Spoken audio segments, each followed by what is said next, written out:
ประวัติอภิธรรมหลังจากพระพุทธองค์ได้ตรัสรู้แล้วในทิศที่ห้าพระองค์ทรงพิจารณารายละเอียดเกี่ยวกับพระอภิธรรมซึ่งมีเนื้อหาเกี่ยวกับปรมัตถธรรมจิตเจตสิกรูปนิพพานอันเป็นเกณฑ์ของธรรมะในพระพุทธศาสนาอยู่ตลอด7 มื้อในขณะที่ทรงพิจารณาเรื่องของเหตุเรื่องของปัจจัยในปรมัตถธรรมอันเป็นที่มาของคัมภีร์ปัฏฐานอยู่นั่นก็ปรากฏสัพพลังสีรัศมี6 ประการมีสีเขียวสีเหลืองสีแดงสีขาวสีม่วงและสีเหลื่อมลายเหมือนแก้วมณีแผ่ออกจากพระวรกายอย่างอัศจรรย์ในช่วง6 พรรษาทำอิฐของการประกาศศาสนาพระพุทธองค์ยังบ่ได้ตรัสสอนพระอภิธรรมแก่ผู้ใดเพราะอภิธรรมเป็นธรรมที่เกี่ยวข้องกับปรมัตถธรรมล้วนๆยากแก่การที่จะอธิบายให้เข้าใจได้โดยง่ายบุคคลที่จะรับอรรถรสของอภิธรรมได้นั่นต้องเป็นบุคคลที่ประกอบด้วยศรัทธาอันมั่นคงและได้สร้างสมบารมีอันเกี่ยวกับปัญญาในเรื่องนี้มาได้แล้วแต่การก่อนแต่ในช่วงต้นของการประกาศศาสนานั้นคนส่วนใหญ่ยังมีศรัทธาและมีความเชื่อในพระพุทธศาสนายังน้อยยังบ่พร้อมที่จะรับคำสอนเกี่ยวกับปรมัตถธรรมซึ่งเป็นธรรมะอันลึกซึ้งได้พระองค์จึงยังบ่ทรงแสดงให้รู้เพราะทรงแสดงไปแล้วความสงสัยบ่เข้าใจหรือความบ่เชื่อย่อมจะเกิดแก่ชนเหล่านั้นเมื่อมีความสงสัยบ่เข้าใจหรือความบ่เชื่อย่อมจะเกิดแก่ชนเหล่านั้นเมื่อมีความสงสัยบ่เข้าใจหรือบ่เชื่อแล้วก็จะเป็นเหตุให้เกิดการดูหมิ่นดูแคลนต่อพระอภิธรรมได้ซึ่งเป็นผลร้ายหลายกว่าผลดีล่วงมาถึงพรรษาที่ห้าพระพุทธองค์จึงได้ทรงแสดงพระอภิธรรมเป็นครั้งทำอิฐโดยเสด็จขึ้นไปจำพรรษาถึงสวรรค์สันดาวดึงส์เพื่อทดแทนคุณของ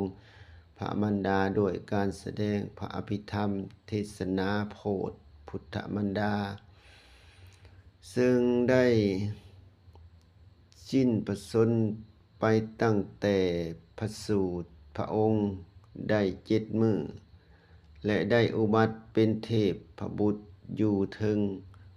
สวรรค์สันดุสิตมีพระนามว่าสันตุสิตเทพบุตรในการแสดงธรรมครั้งนี้ได้มีเทวดาและพรหมจากหมื่นจักรวาลจำนวนหลายแสนโกฏมาร่วมฟังธรรมด้วยโดยมีสันดุสิตเทพบุตรเป็นประธานในที่นั้นพระพุทธองค์ทรงแสดงพระอภิธรรมแก่เหล่าเทวดาและเหล่าพรหมด้วยวิธารนัยคือแสดงโดยละเอียดพิสดารตลอดพรรษาการคือ3 เดือนเต็มสำหรับโลกมนุษย์นั้นพระองค์ได้ทรงแสดงแก่พระสารีบุตร เป็นองค์แรกคือในระหว่างที่ทรงแสดงธรรมที่เทิงสวรรค์ชั้นดาวดึงส์นั้นพอได้บิณฑบาตพระองค์ก็ทรงเนรมิตพุทธนิมิต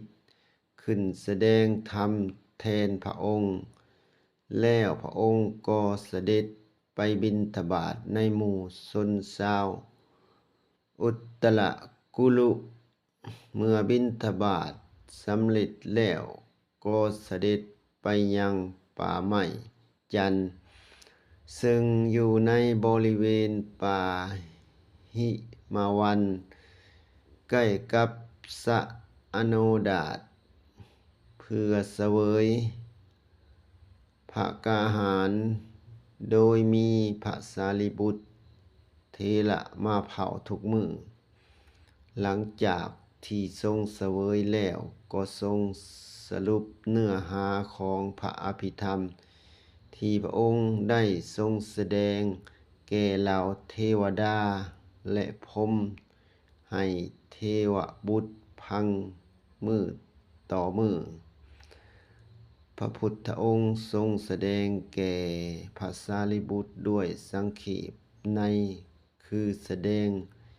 อย่างย่อๆจบแล้วพระองค์จึงเสด็จกลับขึ้นสู่ดาวดึงส์เทวโลกเพื่อแสดงธรรมต่อไปทรงเฮ็ดอย่างนี้ทุกมื้อตลอดใน3 เดือน เมื่อ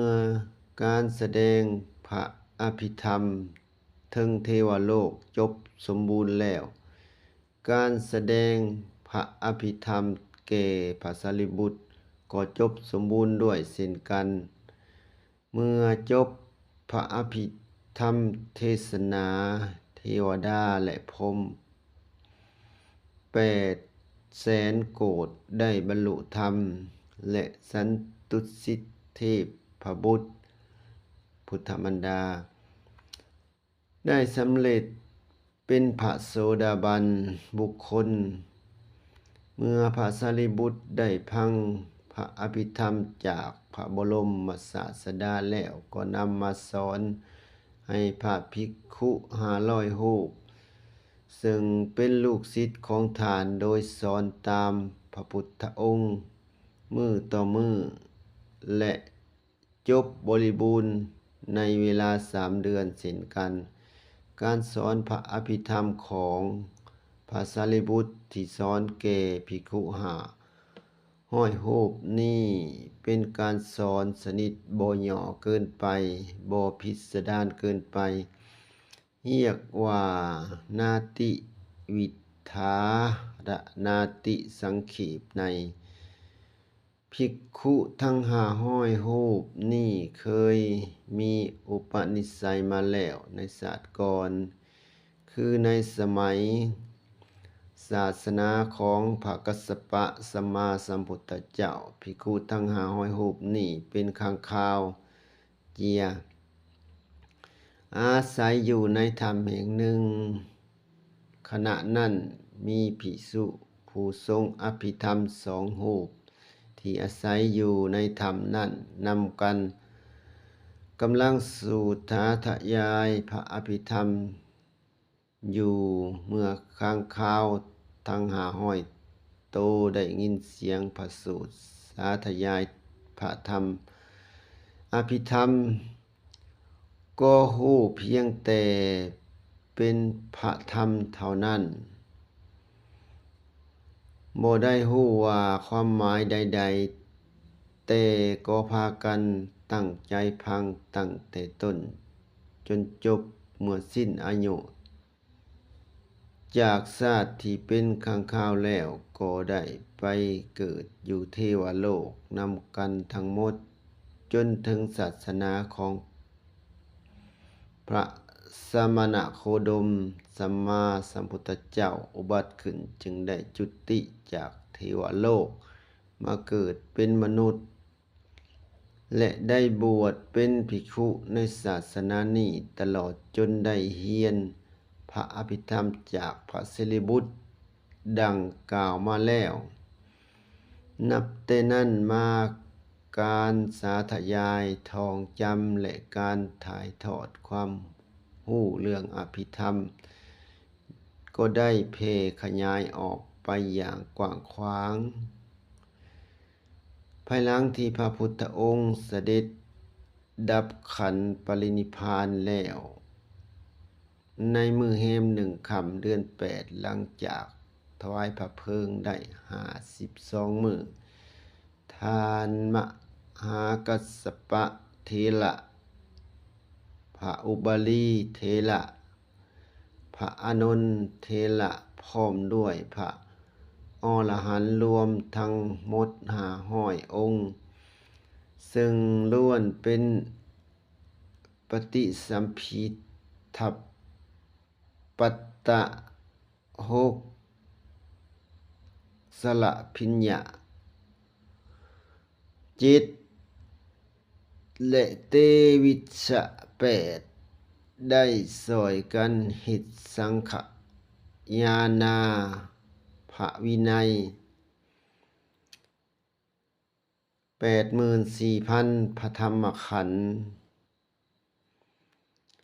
และได้กล่าวยกย่องพระอภิธรรมว่าเป็นหมวดธรรมที่สำคัญหลายของพระพุทธศาสนาการเฮ็ดสังฆญาณาครั้งนี้มีพระเจ้าอาสาสทูเป็นศาสนูปถัมภ์หลังจากที่สมเด็จพระสมณโคดมสัมมาสัมพุทธเจ้าได้ตรัสรู้แล้วพระองค์ได้ทรงแสดงธรรมโพธิวินัยสัจเป็นเวลายาวนานถึง45 พรรษาคำสอนที่พระพุทธองค์แสดงไว้ทั้งหมดรวบรวมได้84,000 พระธรรมขันธ์เอิ้นว่าพระไตรปิฎกซึ่งบรรจุคำสอนและเรื่องราวของพระพุทธศาสนาไว้โดยละเอียดแบ่งออกเป็น3ปิฎกหรือ3หมวดด้วยกันคือพระวินัยปิฎก1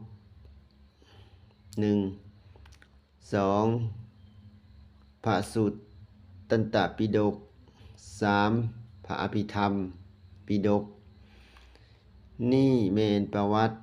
พระอภิธรรมให้เบิ่งบวชเข้ามาในพระพุทธศาสนาแล้วบ่หาซอกเรียนวิชาพุทธศาสนาก็ไปตัวว่าพระพุทธเจ้าบ่ได้สอนพระอภิธรรมก็เจริญในธรรม